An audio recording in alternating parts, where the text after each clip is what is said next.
How to set up calendar and appointment booking triggers. This video is going to walk you through how to set up calendar and appointment booking triggers.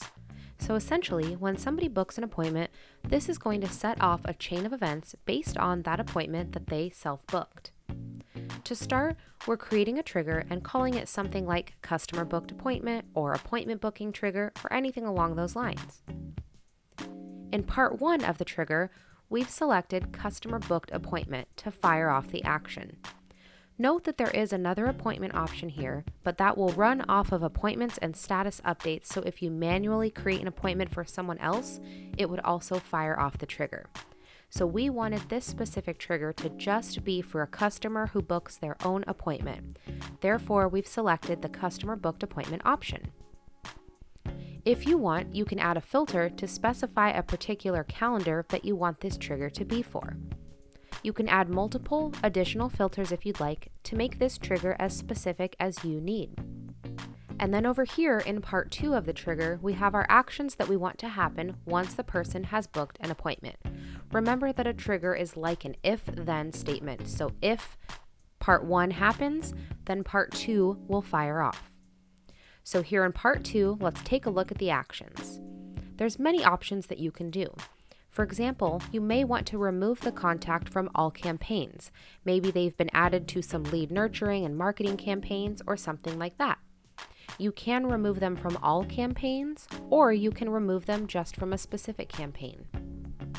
Maybe you also want to add them to a new campaign, like an appointment reminders campaign. Note that if you do want to add them to a new campaign, make sure that you remove them from any campaigns first so that the actions don't cancel each other out. So to confirm, if you want to remove them from all campaigns to have a clean slate, or you want to remove them from a specific campaign and then you want to add them into a new appointment reminder campaign or something else like that, make sure that the remove from campaign action is done first and then the add to campaign action is done after, because the system will process the actions in that order and you don't want them to be removed from the campaign that you're trying to add them to. So maybe next you want to add them to your appointment reminders campaign. This is a campaign you could set up with SMS or email communications, one or multiple, however you'd like for your business. Let's take a look at how to do this campaign now.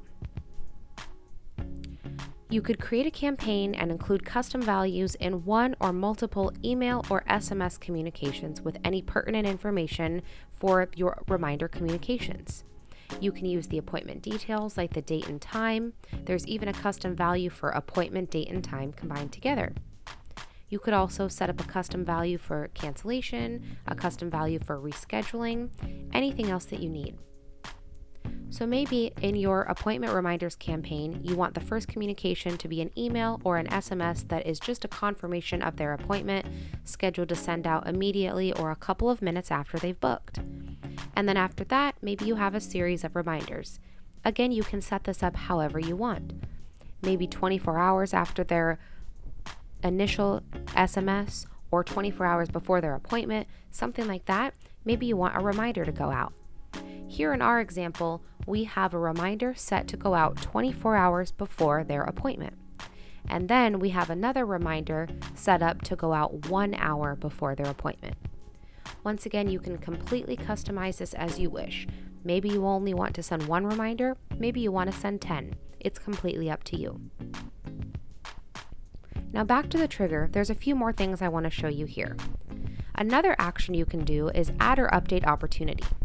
If the contact is already a lead in your pipeline, you can push them further along the stages and move them along your pipeline. Another option you may want to use is perhaps you want to send a notification to yourself when somebody books an appointment so that you're staying up to date with your leads. You can create an email, a notification, or an SMS to send yourself an update or a reminder about the appointment that this customer has booked. You can include custom values to include the customer's information, their appointment time and date, etc., and set up this trigger again however you want, with a notification to yourself, an email, or an SMS to yourself to let you know that the person has booked an appointment. So now you know how to set up the calendar and appointment booking triggers along with the corresponding campaign. There are so many ways to customize this for your individual business needs and preferences. You can keep it extremely simple, or you can customize it out using filters, detailed options, and more to make it super specific and extra thorough. However you choose to do it, it's up to you, and you can really set up this trigger automation to help with your business efficiency. However these triggers fire off will be automatic and behind the scenes to help you be efficient with your business, whether you do it super simply or you do it super thoroughly. Whatever you choose to do is up to you, and that's the great thing about these triggers. Congratulations, you're all set.